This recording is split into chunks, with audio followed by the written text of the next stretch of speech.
எல்லாம் நல்லா இருக்கீங்களா? நல்லா இருக்கீங்களா? நல்லா இருக்கீங்களாமா? நீங்க யாரும் என்ன திருப்பி கேட்க மாட்டீங்களா? நீங்க இருக்கும்போது எனக்கு என்ன குறை? என்ன கடந்த ஒரு 8 நாட்களாக தொடர்ந்து தமிழ்நாடு முழுக்க இன்னைக்கு இது 15வது தொகுதி பிரச்சாரத்தில். இது 15வது தொகுதிக்கு இன்னைக்கு நம்முடைய சிதம்பரம் நாடாளுமன்ற தொகுதி, ஜெயங்கொண்டம் சட்டமன்ற தொகுதிக்கு இன்று நான் வரை இருந்திருக்கிறேன். தொடர்ந்து காலையிலிருந்து பேசி பேசி முதல்ல உங்கள்கிட்ட நான் மன்னிப்பு கேட்டுக்கிறேன். என்ன கிட்டத்தட்ட ஒரு 7:30 மணி அளவுக்குலாம் நான் இங்கே வந்திருக்கணும். நீங்களாம் எத்தனை நேரமாக காத்துக்கிட்டு இருக்கீங்க? 5 மணிலேருந்தா? சரி, நான் காலையில் காஞ்சிபுரத்தில் ஆரம்பித்தது.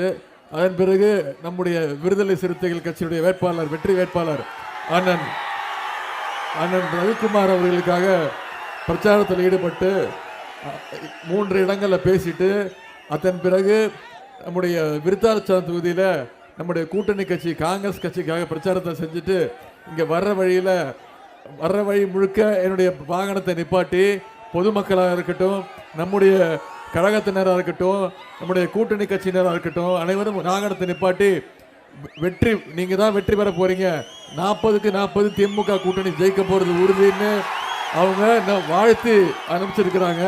அதனால வருவதற்கு கொஞ்சம் காலதாமதமாகிவிட்டது. அதனால கோச்சிக்காதீங்க. இதன் பிறகு இன்னொரு இடத்துல போய் பேசணும்.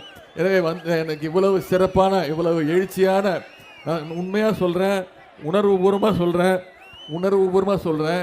இந்த 15 தொகுதிகளில் பிரச்சாரத்தை பண்ணியிருக்கேன். கிட்டத்தட்ட இது 15வது தொகுதி.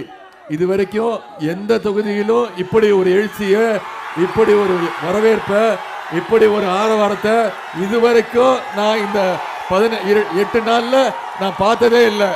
இதுலேருந்தே தெரியுது, நீங்க அத்தனை பேரும் முடிவு பண்ணிட்டீங்க. நம்முடைய எழுச்சி தமிழர் அண்ணன் திருமா அவர்களுக்கு வெற்றி சின்னம் பானை சின்னத்தில் வாக்களிச்சு மிகப்பெரிய வாக்கு வித்தியாசத்தில் ஜெயிக்க வச்சு நாடாளுமன்றத்துக்கு அனுப்ப போறது உறுதி. நிச்சயமா கண்டிப்பா செஞ்சிருவீங்களா? சரி, முதல்ல இந்த வரவேற்பு அளித்தவங்க அத்தனை பேருக்கு என்னுடைய நன்றி. இந்த சிதம்பரம் நாடாளுமன்ற தொகுதியில் நம்முடைய தமிழ்நாட்டை சேர்ந்த மதச்சார்பற்ற முற்போக்கு கூட்டணியான வெற்றி கூட்டணி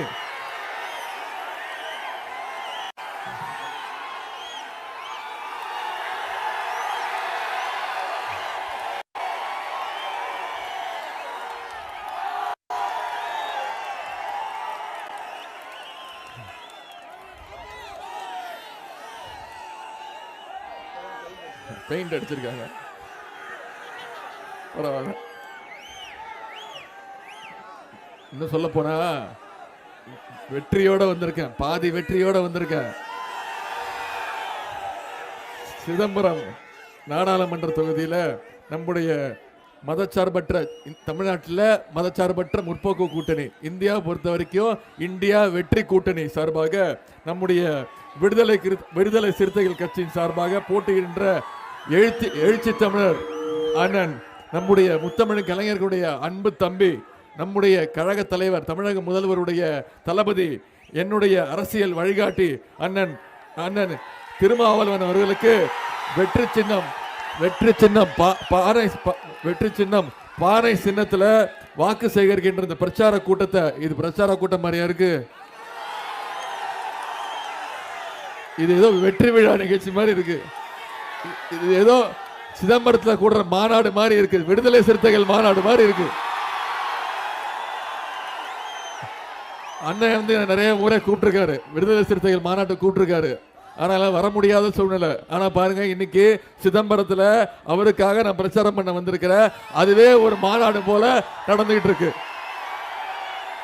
இந்த கூட்டத்தை இவ்வளவு மிகச்சிறப்பாக ஏற்பாடு செய்து நடத்தி கொண்டிருக்கக்கூடிய மாண்புமிகு அமைச்சர், மாவட்ட கழக செயலாளர் அண்ணன் திரு S.S. சிவசங்கர் அவர்களே,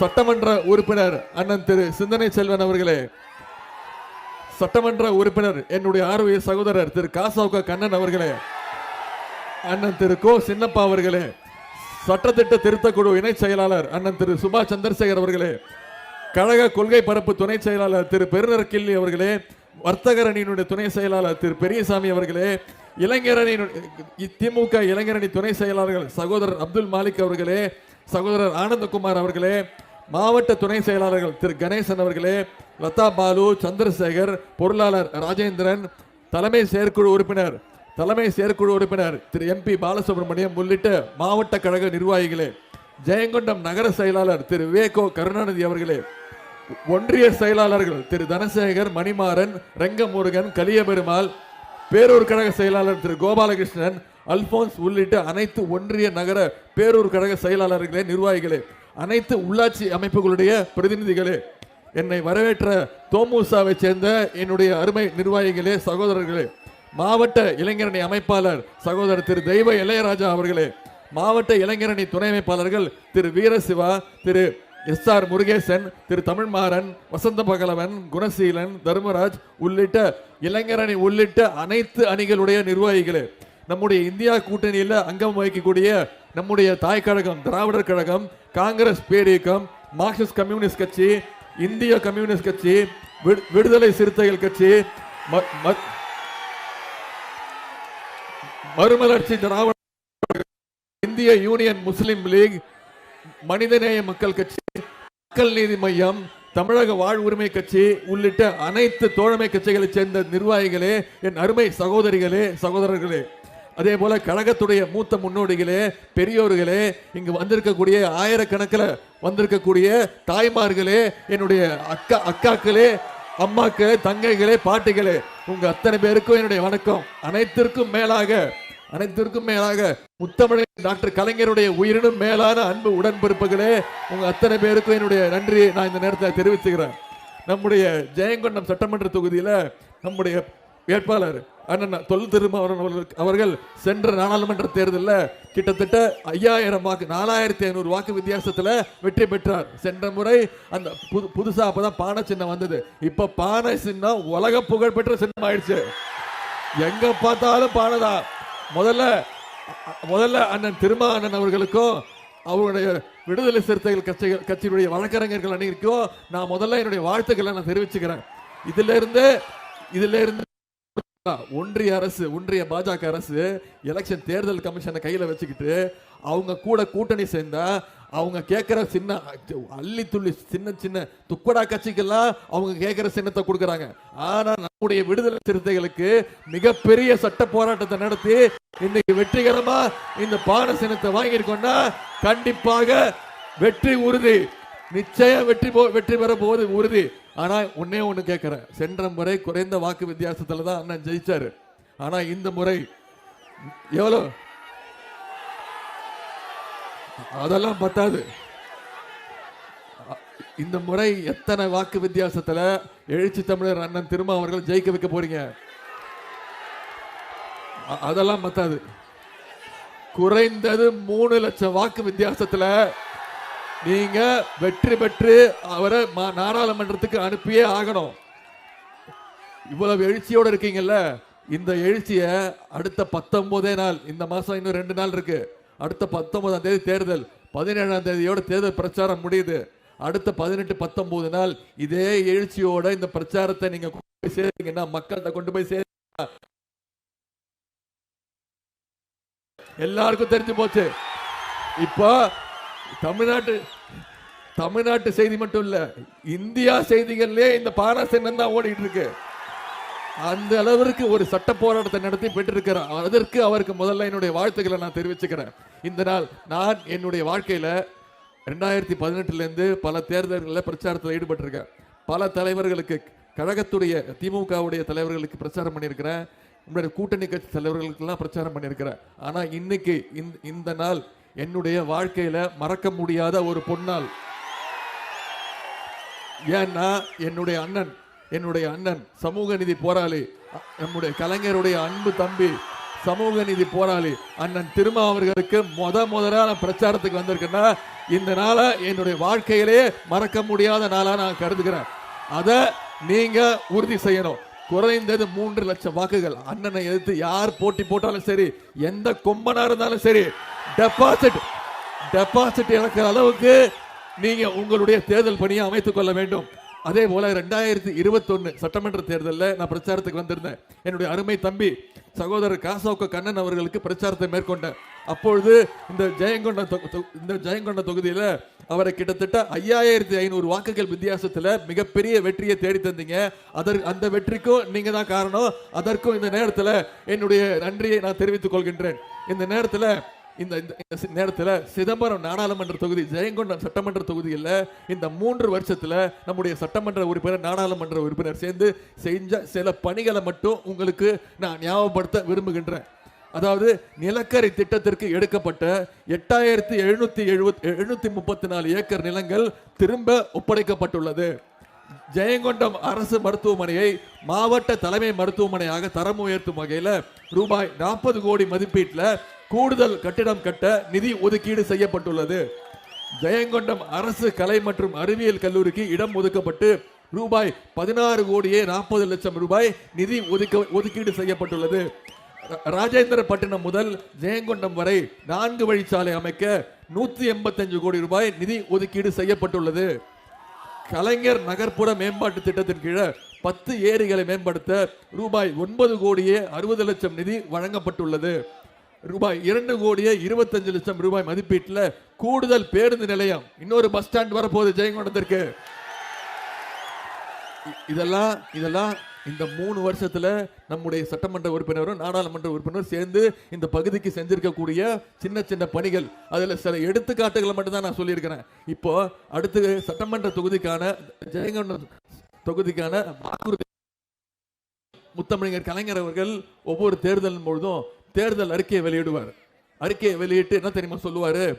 சொல்வதை செய்வோம், செய்வதைத்தான் சொல்வோம்னு செஞ்சு காட்டின தலைவர் முத்தமிழர் டாக்டர் கலைஞர் அவர்கள். அவருடைய வழியில வந்த நம்முடைய தலைவர் திரு முத்துவேல் கருணாநிதி ஸ்டாலின் அவர்களும் சொல்வதைத்தான் செய்வார், செய்வதைத்தான் சொல்லி காட்டுவார்.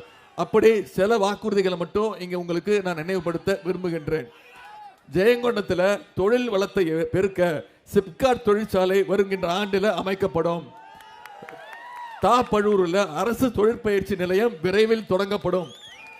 ரூபாய் 20 கோடி மதிப்பீட்டில் கருங்கொண்டை சோழபுரத்தில் அருங்காட்சியகம் அமைக்கப்படும். ஜெயங்கொண்டம் நகராட்சிக்கு தனி கூட்டு குடிநீர் திட்டம் செயல்படுத்தப்படும். கொள்ளிடம் ஆற்றில் நிரந்தர தடுப்பணை கட்ட நடவடிக்கை எடுக்கப்படும். இதெல்லாம் நம்முடைய தலைவர்கள் சொல்லியிருக்கக்கூடிய தேர்தல் வாக்குறுதிகள். இதெல்லாம் தலைவர் செய்வார் என்ற நம்பிக்கை உங்களுக்கு இருக்கா? நிச்சயம் செய்வார் நம்பிக்கை இருக்கா? அதற்கு ஒரு சிறந்த எடுத்துக்காட்டு மட்டும் நான் சொல்றேன். சென்ற 2021 சட்டமன்ற தேர்தலில் நம்முடைய தலைவர் அவர்களை ஒட்டுமொத்த தமிழ்நாட்டு மக்களும் ஜெயிக்க வச்சு முதலமைச்சராக்கி அழகு பார்த்தாங்க. நம்ம தலைவர் யாருடைய காலையும் விழுந்து முதலமைச்சராகல, தவழ்ந்து போய் யாருடைய காலையும் பிடிச்சி முதலமைச்சராக தமிழ்நாட்டு மக்கள் நீங்கள் தேர்ந்தெடுத்து அவர் முதலமைச்சராக்குனீங்க. கரெக்டா? அப்போ என்ன நிலைமை? தமிழ்நாட்டோட நிலைமை என்ன? இந்தியாவோட நிலைமை என்ன? மிகப்பெரிய கோவிட் 2வது அலை, கோவிட் பெருந்தொற்று 2வது அலை, மிக மிக மோசமான ஒரு சூழ்நிலை இருந்தது. அப்போ ஒன்றிய பிரதமர் திரு நரேந்திர மோடி அவர்கள் உங்களை எல்லாம் வந்ததா பார்த்தா 10 நாளைக்கு ஒரு வாட்டி டிவியில மட்டும் வந்து பேசுவாரு. கரெக்டா? நம்மளை என்ன செய்ய சொன்னாரு? எல்லாரும் வீட்டில் போய் ஒளிஞ்சுக்கோங்க, வீட்டில் போய் தாப்பா போட்டுக்கோங்க, வீட்டை விட்டு வெளில வராதிங்க, எந்த கடையும் திறக்காதீங்க, எந்த வேலையும் செய்யாதீங்க சொன்னாரா இல்லையா? ஆனா ஒன்னே ஒண்ணு மட்டும் சொன்னாரு. என்ன சொன்னாரு? எல்லாரும் திருட்டுத்தனமா வெளில வாங்க, விளக்கு பிடிங்க, யாருக்கும் தெரியாம விளக்கு பிடிங்க, அதே மாதிரி கையில ஒரு தட்டு வச்சுக்கோங்க, கையில தட்டை வச்சு ஒலி எழுப்புங்க, ஒலி எழுப்புனீங்கன்னா கொரோனா வைரஸ் பயந்து ஓடி போயிடும் சொன்னாரா இல்லையா? உண்மையை சொல்லுங்க. இதுல எத்தனை பேர் அதை பண்ணீங்க?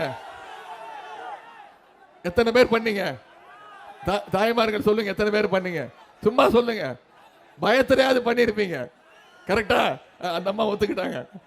இப்போ இதுதான் திரு நரேந்திர மோடி அவர்கள் கோவிடை மேற்கொண்ட விதம், எதிர்கொண்ட விதம். ஆனா நம்முடைய தலைவர் என்ன பண்ணாரு? அப்போ அந்த சூழ்நிலையில உங்களுக்கு தெரியும், நகைச்சுவை நடிகர் திரு விவேக் அவர்கள் ஊசி போட்டுக்கிட்டார். அவர் விழிப்புணர்வுக்காக ஊசி போட்டுக்கிட்டு 2 நாள்ல அவர் இறந்துட்டார். அப்போ ஊர் ஃபுல்லா பொருளையே கிளப்பி விட்டாங்க, வதந்தியை கிளப்பி விட்டுட்டாங்க, ஒரு ஊசி போட்டதுனால தான் இறந்துட்டார் அப்படின்னு. ஆனா அது உண்மை கிடையாது. அவருக்கு வேலை மருத்துவ பிரச்சனைகள் இருந்ததுனால உயிரிழந்துட்டார். அதனால தமிழ்நாட்டு மக்கள் மட்டும் இல்ல, ஒட்டுமொத்த இந்தியா மக்களுமே பயந்தாங்க. ஊசி போட்டா இறந்துருவோம், கோவிட் ஊசி போட தேவையில்லைன்னு பயந்தாங்க. ஆனா நம்முடைய முதலமைச்சர் அவர் தான் முதல்ல கோவிட் ஊசியை போட்டு விழிப்புணர்வை ஏற்படுத்தி கோயம்புத்தூர்ல இருக்கக்கூடிய மருத்துவமனைக்கு போய் பிபிஇ கிட்ட போட்டுக்கிட்டு அந்த கோவிட் வார்டுக்குள்ள போய் அங்க இருக்கக்கூடிய நோயாளிகளுக்கு சிறப்பான தரமான மருத்துவம் பார்க்கப்படுதான்னு ஆய்வு செஞ்ச உண்மையான தைரியமான முதலமைச்சர் நம்முடைய தமிழக முதலமைச்சர் அவர்கள் தான். இன்னும் சொல்லட்டுமா, இந்தியாவிலேயே அதிகமா கோவிட் தடுப்பூசி போட்டு இந்தியாவுக்கே ஒரு மருத்துவ விழிப்புணர்வை கொடுத்தது யாரு? தமிழ்நாட்டு மக்களாகிய நீங்க தான். இந்தியாவுக்கே எடுத்துக்காட்டாக இருந்தது தமிழ்நாட்டு மக்கள் தான். எப்படி 2021 தேர்தலில் இந்தியா முழுக்க அவங்க ஜெயிச்சாங்க, ஆனா தமிழ்நாட்டில் அப்பவும் அந்த விழிப்புணர்வு தமிழ்நாட்டு மக்கள்கிட்ட மட்டும் தான் இருந்துச்சு. அதே மாதிரி கோவிட் நேரத்திலையும் அந்த விழிப்புணர்வு ஏற்படுத்தினது தமிழ்நாட்டு மக்கள் தான். நீங்க தான் அந்த பெருமைக்கு காரணம். ஆனால் அப்படியே நம்ம ஆட்சி அமைச்சிட்டோம். ஆட்சி அமைச்ச உடனே கடும் நிதி நெருக்கடி, பல வாக்குறுதிகளை கொடுத்திருந்தோம். எதிர்க்கட்சி தலைவர் என்ன சொன்னாரு? ஒரு வாக்குறுதி செய்ய முடியாது, கடும் நிதி நெருக்கடின்னு சொன்னாரு. ஆனா தலைவர் அவர்கள் ஆட்சி பொறுப்பேற்று முதல் கையெழுத்து தாய்மார்கள் நீங்க வந்திருக்கீங்க, உங்களுக்கு தெரியும், முதல் கையெழுத்து மகளிருக்கு கட்டணமில்லா பேருந்து வசதி திட்டத்தை அறிமுகப்படுத்தினாரா இல்லையா? இப்போ எங்க போனாலும் தாய்மார்கள் நீங்க உபயோகப்படுத்துறீங்களா இல்லையா? இப்போ எங்க போனாலும் எங்க பார்த்தாலும் பிங்க் பஸ் தான். அந்த பிங்க் பஸ் ஓனர் நீங்க தான். ஏன்னா எங்க வேணா ஏறிக்கலாம், எங்க வேணா இறங்கிக்கலாம். இப்போ அந்த பஸ்ஸை யாரும் பிங்க் பஸ்ன்னு கூப்பிடுறது இல்ல, செல்லமா என்ன தெரியுமா சொல்றாங்க? முதல்வர் பேரை சொல்லி ஸ்டாலின் பஸ் அப்படின்னு தான் கூப்பிடுறாங்க. அதுதான் அந்த திட்டத்துடைய வெற்றி. இது நாம தேர்தல் அறிக்கையில சொன்ன திட்டம். அடுத்தது தேர்தல் அறிக்கையில சொல்லாத ஒரு திட்டத்தை நம்ம தலைவர் செஞ்சாருமா. இங்க ஆயிரக்கணக்கில் மகளிர் வந்திருக்கீங்க, நான் உங்களை பார்த்து கேட்கிறேன், ஒரு 150 வருஷத்துக்கு முன்னாடி மகளிர் வீட்டை விட்டு வெளில வர முடியாதுமா. இப்போ இவ்வளோ ஆண்கள் வந்திருக்காங்க, ஆண்களுக்கு சரிசமமா பெண்கள் வந்திருக்கீங்கல்ல. ஒரு 150 வருஷத்துக்கு முன்னாடி பெண்கள் வீட்டை விட்டு வெளில வர முடியாது, பெண்களுக்கு படிப்பதற்கு உரிமை கிடையாது, இன்னும் சொல்ல போனா பெண்கள் மேலாடை உடுத்துவதற்கு உரிமை கிடையாது. இதையெல்லாம் உடைக்கணும்னா பெண்கள் விடுதலைக்காக தன் உயிர் மூச்சு இருக்கிற வரைக்கும் போராடியவர் தான் தந்தை பெரியார் அவர்கள். பெண்களுடைய வளர்ச்சிக்காக பல திட்டங்களை கொண்டு வந்தவர் தான் பேரறிஞர் அண்ணா அவர்கள். பெண்களுக்கு சொத்துல சம உரிமை கொடுத்ததுதான் டாக்டர் கலைஞர் அவர்கள். அவர் வழியில வந்த நம்ம தலைவர் என்ன பண்ணாரு? பெண்கள் படிக்கணும், பெண்கள் பள்ளிக்கூடம் வரைக்கும் படிச்சா பத்தாது, பெண்கள் மேற்கல்வி படிக்கணும், காலேஜ் படிக்கணும் அப்படின்னாரு. காலேஜ் படிச்சா மட்டும் பத்தாது, பெண்கள் வேலைக்கு போகணும், அவங்க சொந்த காலில் நிற்கணும்னு புதுமை பெண் திட்டம் அப்படின்னு ஒரு திட்டத்தை கொண்டு வந்தாருமா. அதாவது 1ஆம் வகுப்புலேருந்து 12ஆம் வகுப்பு வரைக்கும் அரசு பள்ளியில் படித்தா அவங்க எந்த கல்லூரியில் போய் சேர்ந்தாலும், பிரைவேட் காலேஜாக இருந்தாலும் சரி, அரசு கல்லூரி இருந்தாலும் சரி, அவங்களுக்கு மாதம் கல்வி ஊக்கத்தொகையாக மாதம் 1000 ரூபாய் அவங்களுடைய வங்கி கணக்கில் வைப்பு வைக்கப்படுகிறது. இது வரைக்கும் இந்த திட்டத்தின் மூலம் 3 லட்சம் மாணவிகள் பயன்பெற்றிருக்கிறாங்க. இப்போ அந்த திட்டத்தை ஆண்களுக்கும் நம்முடைய தலைவர் அவர்கள் விரிவுபடுத்தி இருக்கிறாங்க. தமிழ் புதல்வன் அப்படின்னு திட்டம், மாசம் 1000 ரூபாய். அரசு பள்ளியில் படித்து காலேஜ் படிக்க போனா அவங்களுக்கு ஆண்களுக்கும் மாணவர்களுக்கும் கல்வி ஊக்கத்தொகையாக மாசம் 1000 ரூபாய் கொடுக்கிறாரு. அடுத்து இன்னொரு திட்டம், இது மிக மிக முக்கியமான திட்டம். இந்த திட்டத்தை கொஞ்சம் நீங்க கவனிங்க. நாம காலையில் சீக்கிரம் எந்திரிச்சு வேலைக்கு போற பெற்றோர்கள் இருக்காங்க. அவங்க காலையில டிஃபன் சமைச்சு குழந்தைங்களுக்கு சாப்பாடு ஊட்டுறதுக்கு நேரம் இருக்காது, ஸ்கூலுக்கு பள்ளிக்கூடத்துக்கு அனுப்பிச்சு விட்டுருவாங்க, பள்ளிக்கூடத்தில் பார்த்துப்பாங்க அப்படின்னு. ஆனால் இவங்க வேலைக்கு போயிட்டு என்ன நினச்சிட்டு இருப்பாங்க? அதே நினப்பா இருப்பாங்க. குழந்தைய வெறும் வயிற்றுல அமுச்சு வச்சோமே, அவன் போய் தூங்கிட்டானா, மயக்கத்தில் இருக்கானா, பள்ளிக்கூடத்துக்கு போனானா, கிளாஸ் ரூமுக்கு போனானா, படிச்சானா அப்படின்னு அந்த கவலையிலே இருப்பாங்க. இந்த கவலையை போக்குறதுக்காக தான் நம்முடைய தலைவர் அவர்கள் ஒரு திட்டத்தை கொண்டு வருவாங்க. அதற்கு பெயர் தான் முதலமைச்சருடைய காலை உணவு திட்டம். 1ஆம் வகுப்புலேருந்து 5ஆம் வகுப்பு வரை படிக்கக்கூடிய அனைத்து அரசு பள்ளி மாணவர்களுக்கும் காலையில முதல்ல பள்ளிக்கூடத்துக்கு போனா தரமான உணவு, தரமான உணவு, அதற்கு பிறகுதான் கல்வி. இப்போ பெற்றோர்கள் பாராட்டுறாங்க, வாழ்த்துறாங்க, தைரியமா அனுப்புறாங்க. என் குழந்தைய பார்த்துக்கிறதுக்கு நம்முடைய திராவிட மாடல் அரசு இருக்கு, என் குழந்தைக்கு சாப்பாடு கொடுத்து அவனுக்கு கல்வியை கொடுக்க நம்முடைய மாண்பு முதலமைச்சர் இருக்காரு அப்படின்னு தைரியமா அனுப்புறாங்க. இதுக்கு பெயர் தான்மா திராவிட மாடல் அரசு. எல்லாரும் கேட்குறாங்கல்ல, அது என்னங்க திராவிட மாடல் அரசுன்னு புதுசாக சொல்றீங்கன்னு. இப்போ இந்த திட்டத்தை கர்நாடகா மாநிலம், தெலுங்கானா மாநிலம் இவங்கெல்லாம் வந்து பார்த்துட்டு அந்த அதிகாரிகள்லாம் ஆய்வு செஞ்சு இந்த திட்டத்தை அவங்களுடைய மாநிலங்களுக்கு விரிவுபடுத்தியிருக்கிறாங்க. இப்படி ஒட்டுமொத்த இந்தியாவுக்கே எடுத்துக்காட்டா இருக்கக்கூடிய மாநிலம் தான் தமிழ்நாடு. அதற்கு பெயர் தான் திராவிட மாடல் அரசு. அதற்கு காரணம் நம்முடைய மாண்பு முதலமைச்சர் அவர்கள். இன்னொரு திட்டம் சொல்றேன், இதான் கடைசி திட்டம். இது தேர்தல் அறிக்கையில் நம்முடைய தலைவர் அவர்கள் சொன்ன திட்டம். எதிர்க்கட்சி தலைவர்கள் இதை செய்யவே முடியாதுன்னு சவால் விட்ட திட்டம். அதுதான் கலைஞர் மகளிர் உரிமை தொகை திட்டம். கிட்டத்தட்ட 1,16,00,000 மகளிர் சென்ற செப்டம்பர் மாசத்திலிருந்து இன்னைக்கு வரைக்கும் மாசம் அவங்களுடைய வங்கி கணக்குல மகளிர் உரிமை தொகையா மாதம் 1000 ரூபாய் அவங்களுக்கு உரிமை திட்டமா வழங்கப்படுகிறது.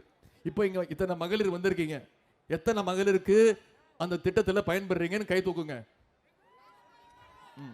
பாதிக்கு பாதி வந்திருக்கு, பாதிக்கு பாதி வந்திருக்கு. நான் சொல்றேன், அதுல சில குறைகள் இருக்கு. அம்மா இது மிகப்பெரிய திட்டமா. அந்த திட்டத்தில் விண்ணப்பிச்சவங்க, அந்த துறைக்கு அமைச்சர் நான் சொல்றேன், அந்த திட்டத்தில் விண்ணப்பிச்சவங்க 1,60,00,000 மகளிர் விண்ணப்பிச்சாங்க.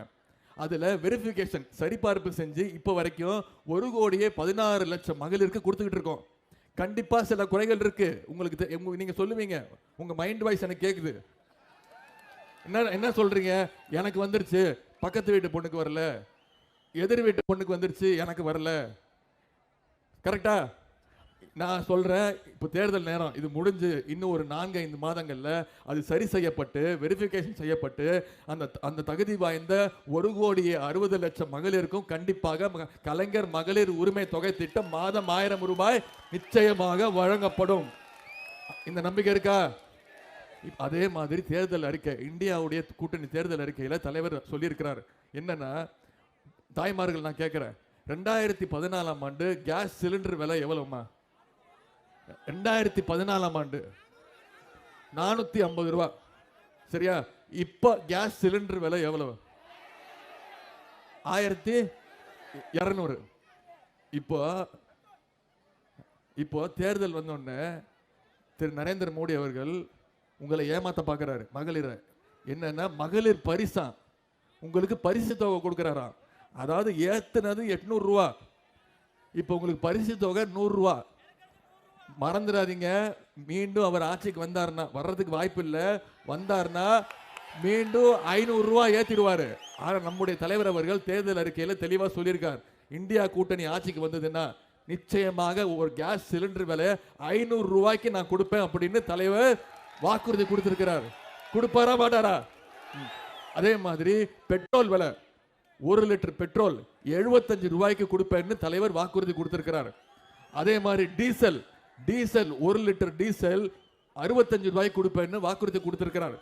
இதையெல்லாம் விட மிக மிக முக்கியமான திட்டம் நம்முடைய நேஷனல் ஹைவேஸ், தேசிய நெடுஞ்சாலை இருக்குல்ல, தமிழ்நாட்டில் இருக்கக்கூடிய அனைத்து டோல் பூத்து, சுங்கச்சாவடி இருக்குல்ல, அனைத்து டோல் பூத்துகளும் அகற்றப்படும் அப்படின்ற வாக்குறுதியை கொடுத்திருக்கிறார்.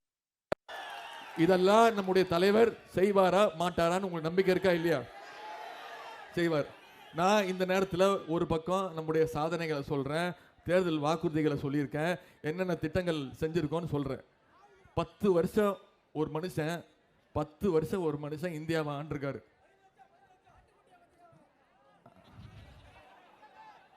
10 வருஷம் ஒருத்தர் இந்தியாவை ஆண்டாரு. எப்பயாவது தமிழ்நாட்டுக்கு வந்து பார்த்திருக்காரா? என்னைக்காவது வந்தாரா?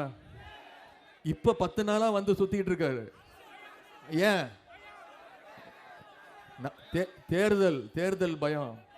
10 நாளா இங்க சுத்திட்டு இருக்காரு. நான் அவளுக்கு சவால் விட்டேன், 10 நாள் இல்ல, நீங்க அடுத்த 1 மாசம் வந்து இங்கேயே தங்குங்க, உங்களால தமிழ்நாட்டில் ஒரு தொகுதியில கூட டெபாசிட் கூட வாங்க முடியாது. நான் சவால் விடுறேன். என்கிட்ட சொன்னாங்க ஒரு 20 நாள் முன்னாடி, எனக்கு தெரிஞ்சு அவர் ஒன்றிய பிரதமர் ராமநாதபுரம் தொகுதியில் தான் நிற்க போறாரு போல இருக்கு அப்படின்னு என்கிட்ட ஒருத்தர் சொன்னார். நான் சொன்னேன், என் முதல் பிரச்சார கூட்டமே ராமநாதபுரத்தில் தான், பார்த்துடலாம் அப்படின்னு.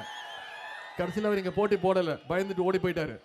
மீண்டும் வருவார். தேர்தல் முடிகிற வரைக்கும் நம்மளை எவ்வளோலாம் பயமுத்தி பார்க்கணுமோ, நம்மளை எவ்வளோலாம் வடை சுடணுமோ அவ்வளோ வடையும் சுடுவார். ஆனால் அந்த வடையை நமக்கு கொடுக்க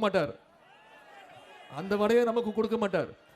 நான் உங்ககிட்ட வைக்கிற வேண்டுகோள்லாம் ஒன்று தான், திரு ஒன்றிய பிரதமர் அவர்களை இனிமே அவரோட பேரை சொல்லி கூப்பிடாதீங்க.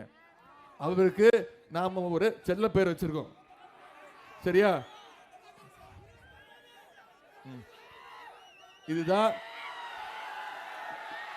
இதுதான் அந்த செல்ல பேர். தெரியுதாமா? என்னம்மா அது? 29 பைசா. இனிமே அவர் பேரு மிஸ்டர் 29 பைசா. சொல்லுங்க சொல்லுங்க.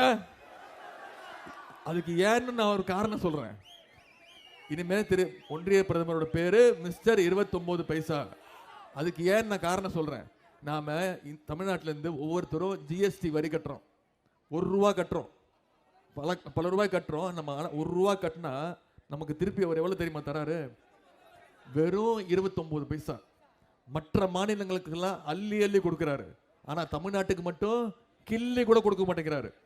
2016ஆம் ஆண்டு உங்களுக்கு ஞாபகம் இருக்கும், திடீர் ஒரு நாள் நடுராத்திரி எந்திரிச்சு என்ன பண்ணணும்னு தெரியாம 500 ரூபா நோட்டு 1000 ரூபா நோட்டு செல்லாதுன்னாரு. ஞாபகம் இருக்கா?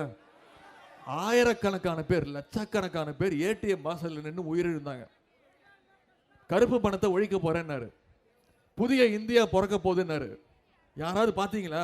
புதுசா பிறந்த அந்த புதிய இந்தியா எங்கேயாவது பாத்தீங்களா? சமீபத்தில் உங்களுக்கு தெரியும், டிசம்பர் மாதம் சென்னை, திருவள்ளூர், காஞ்சிபுரம், செங்கல்பட்டு, அதே மாதிரி தென் தமிழகத்தில் தூத்துக்குடி, திருநெல்வேலி மாவட்டத்தில் மிகப்பெரிய மழை பெஞ்சது. மிக்ஜாம் புயல் ஞாபகம் இருக்கா? நான் 10 நாள் தூத்துக்குடி, திருநெல்வேலியில் போய் தங்கியிருந்தேன். முதலமைச்சர் களத்தில் நின்னாரு. அனைத்து சட்டமன்ற உறுப்பினர்கள், அனைத்து அமைச்சர்களும் களத்தில் நின்று மக்கள் பணி ஆற்றினோம். நம்முடைய கூட்டணி கட்சி தலைவர்கள், கூட்டணி கட்சி தொண்டர்கள் அனைவரும் மக்கள் பணி ஆற்றினோம். திரு மோடி வந்து பார்த்தாரா? நம்முடைய தலைவர் அவர்கள் ஆனா பாதிக்கப்பட்ட ஒவ்வொரு குடும்பத்திற்கும் 6000 ரூபாய் கொடுத்தாரு. அத 37,000 கோடி நம்ம ஒன்றிய அரசு கிட்ட கேட்டோம். கேட்டதுக்கு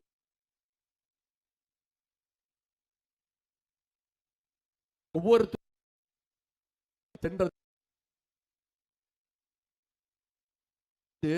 கருப்பு பணத்தை எல்லாம் மீட்டு ஒவ்வொருத்தருடைய பேங்க் அக்கவுண்ட்லயும் 15 லட்சம் ரூபாய் போடுறேன்னாரு. 15 காசாவது போட்டாரா? 34,000 கூட கேட்டோமா? இது வரைக்கும் 1 பைசா கூட கொடுக்கல. இப்படி நம்முடைய கல்வி உரிமை, மொழி உரிமை, கல்வி உரிமை மிக சிறந்த உதாரணம் நீட் தேர்வு. 2010 நீட் தேர்வு இந்தியாவுக்குள்ள வந்துருச்சுமா, அறிமுகப்படுத்திட்டாங்க. ஆனா கலைஞர் அவர்கள், அப்ப காங்கிரஸ் ஆட்சி தான், நம்ம கூட்டணியில் தான் இருந்தோம், இந்தியா முழுக்க கொண்டு வந்துட்டாங்க. ஆனா கலைஞர் தமிழ்நாட்டுக்கு நீட் தேர்வு வேறான்னாரு. நாங்க இங்க கொடுக்கிற கல்வி தரம் சிறந்த கல்வி தரம், 12ஆம் வகுப்புல வாங்குற மதிப்பெண் போதும், அதை வச்சு நாங்க கவுன்சிலிங் முறையில நாங்க படிக்க வைக்கிறோம். ஏழை எளிய மாணவர்கள் கிராமப்புறங்களிலிருந்து படிச்சு மருத்துவர் ஆகணும்னு நுழைவுத் தேர்வை ரத்து செஞ்சவர் டாக்டர் கலைஞர் அவர்கள். இன்னும் சொல்ல போனா மறைந்த முதலமைச்சர் ஜெயலலிதா அம்மையார் இருந்த வரைக்கும் தமிழ்நாட்டுக்குள்ள நீட் தேர்வு வரல. அந்த அம்மா இறந்த பிறகு இங்க இருக்கக்கூடிய அந்த அடிமை கூட்டம் பாஜகவோட தொல்லை தாங்காம நீட் தேர்வை நுழைச்சு இங்க பக்கத்துல அரியலூர் மாவட்டத்தில் அனிதான்ற என் தங்கை முதல் தற்கொலை. அந்த பொண்ணு நல்லா படிக்கக்கூடிய பொண்ணுமா, நல்லா படிக்கக்கூடிய பொண்ணு. 1200க்கு 1176 மார்க். எவ்வளவு? 1200க்கு 1176 மார்க்ஸ். அனிதா மட்டும் இப்ப உயிரோடு இருந்தா டாக்டர் அனிதா. அனிதாவோட மட்டும் நிக்கலாமா, இப்ப வரைக்கும் 22 குழந்தைங்க இறந்துருக்கிறாங்க. சென்ற வருஷம் சென்னையில குரோம்பேட்டை சேர்ந்த ஜெகதீஷ் என்ற பையன் கோச்சிங் கிளாஸ் போறதுக்கு பல லட்சம் செலவாகுது, என்னால டாக்டர் ஆக முடியல, நீட் தேர்வு நான் எழுத முடியலன்னு சொல்லி லெட்டர் எழுதி வச்சுட்டு இறந்து போயிட்டான். முதல் நாள் ஜெகதீசன், அதுக்கு அடுத்த நாள் அவங்க அப்பா செல்வசேகர் எழுதி வச்சுட்டாரு. எனக்கு இருந்தது ஒரே பையன், அவன் டாக்டர் ஆகணும்னு நினைச்சான், இறந்து போயிட்டான், என்னால துக்கம் தாங்க முடியலன்னு அவரும் தற்கொலை பண்ணிக்கிட்டார். ஒரு குடும்பத்தையே நீட் தேர்வுக்கு இழந்திருக்கிறோமா? இதற்கெல்லாம் ஒன்றிய பாஜக அரசு பதில் சொல்லணுமா வேணாமா? இதற்கெல்லாம் கூட நின்ன 10 வருஷம் கூட்டணியை நின்று பேர்ல கூட நின்று நம்ம தமிழ்நாட்டு உரிமைகள்லாம் பறிகொடுத்த அதிமுகவுக்கும் பாஜகவுக்கும் பதில் சொல்ல வேண்டுமா வேணாமா? அந்த பதில் சொல்ல வேண்டிய நேரம் தான் ஏப்ரல் 19ஆம் தேதி. செஞ்சிருவீங்களா? ஜூன் 3ஆம் தேதி யாரோட பிறந்த நாள்? டாக்டர் கலைஞருடைய 101வது பிறந்த நாள். சென்ற 2021 தேர்தலில் தமிழ்நாடு, புதுச்சேரி 40 தொகுதிகளில் 39 தொகுதி ஜெயிச்சோம். நம்முடைய கூட்டணி 39 தொகுதி ஜெயிச்சோம். இந்த முறை 40க்கு 40 தொகுதி ஜெயிச்சு நம்முடைய முத்தமிழர் டாக்டர் கலைஞருக்கு இதை விட சிறப்பான பரிசை இந்த 40க்கு 40 தொகுதி ஜெயிச்சு டாக்டர் கலைஞருடைய காலடியில் வைக்கிறது தான் நம்ம அவருக்கு கொடுக்கக்கூடிய உண்மையான பிறந்த நாள் பரிசு. 2021 தேர்தலில் அடிமைகளை விரட்டி தமிழ்நாட்டுக்கு விடியலாட்சியை தந்தார் நம்முடைய தலைவர் அவர்கள்.